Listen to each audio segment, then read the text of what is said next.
college soccer team should I choose? This is the most asked question on Google regarding where should you play college soccer. So this is a pretty broad question, but let's get into it. I'm a college soccer and I want to help you play college soccer. So what college you should play at varies on the following things in my expertise opinion. First and foremost, it's the college soccer coach. Now, first and foremost, it's your education. That's like a no-brainer. That's way up here. Second is the college soccer coach. Now, some people be like, what about the facilities, the food, your teammates? I can tell you right now that if you don't like that college soccer coach, you are going to be miserable, even if the food is delicious, even if it's in an amazing location, even if you love your friends there, you are going to be miserable if you don't like the college coach. So, the best way to pick whether or not you should play at that school is going to be, do you like that college soccer coach? So let's talk about how do you find out if you're going to like the college soccer coach. So first of all, to gain the privilege of getting to know the college soccer coach is a long and arduous process. I want you to start with the fact that you have to somewhere say, I don't know. I don't know which college soccer team I want to pick. I don't know which one I want to go to. So how do I begin that? What I recommend for my students is they start with a relatively large list of schools, some of which they maybe don't even know that they would like or not like.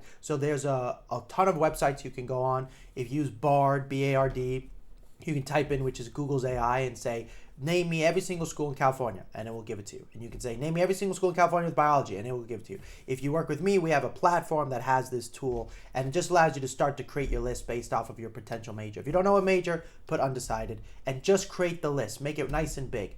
Then, obviously, you're hopefully going to have your highlight video, you're going to have your email template, and as you've started to email schools, you're going to get responses. This is how you get to know the coaches. Now, at the beginning of the process, you don't have the privilege of choosing what college soccer team you get to play for. You, at the moment, are a quote-unquote nobody who has to earn the right to get onto the college soccer scene. You have to remember, people are like, oh, that's Division III, and there's this tone of voice with Division III, like, that's not good. Less than 5% of kids will play college soccer. So if you're playing soccer in a competitive environment after college, and I'm not talking about UPSL or NPSL, that's like men's league, semi-pro. I'm talking about college soccer. If you can play college soccer, that makes you part of the less than 5 to 7% of the entire country, let alone the thousands of hundreds of thousands of players abroad who wish they could be you to have this amazing opportunity. So now, since I've kind of squashed you and I've said you're a nobody, which is not true, but right now you're a nobody in the college soccer world, you have to earn the right. Now, the beautiful part is if you're watching this video, odds are you're a pretty dang good soccer player, which is the hardest part, which I cannot help you with. I can only help you with the recruiting part. Once you've gotten good enough that you might be capable of playing college soccer, now you need to reach out to these coaches. Email, video, camps. Now, how do you get to know the coaches? There's two expert ways to get to know the coaches.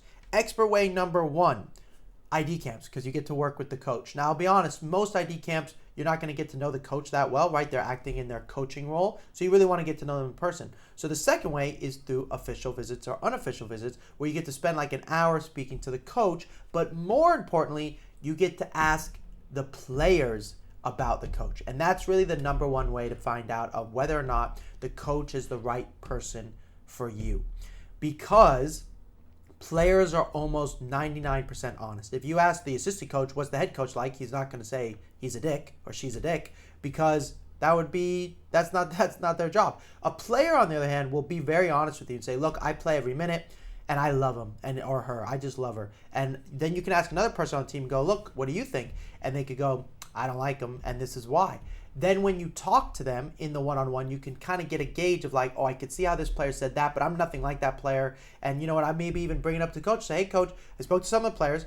One of the things they brought up was the following. I wouldn't recommend doing that, because especially in the first meeting, I think that's a bad idea. But at least bring it up to your family and go, look, this player told me this player told me this about the coach. This is a concern for me. And I can tell you there are coaches who have reputations in the college world for being what you might call like hard, bad word, but that could mean they're just super competitive, and that could be perfect for you. In fact, one of the things that I do when I'm doing the college world is I have a number of coaches who I think are wonderful people and a number of coaches who I think are less than wonderful people. But I don't really give you my opinion on the less wonderful people, because what if that coach loves you? And then you might love that coach. And I can tell you that soccer's subjective, not only whether or not they're going to like you, but whether or not you're going to like them. And why should my opinion, which is just a human, make you not decide to play at that school. Now, what I will do, which is my job, is question you and say, did you ask the coach these questions? What did they say to this answer? How is it that you think they're the right coach for you? And the way I learned this the hard way was when I first started helping people play college soccer, my brother went on to play at Puget Sound, which is a really good Division III school, amazing academics, and he hated his coach. Had a miserable experience, and that was really sad. He would come home in the summers, really we use the word melancholy, because he, certainly he wasn't suicidal, but he was really, really sad. And if you haven't heard of it already, there are students in a horribly sad situations who have taken their life because of the pressures from college soccer. It's hard to say if the coach had anything to do with those. I'm sure they didn't.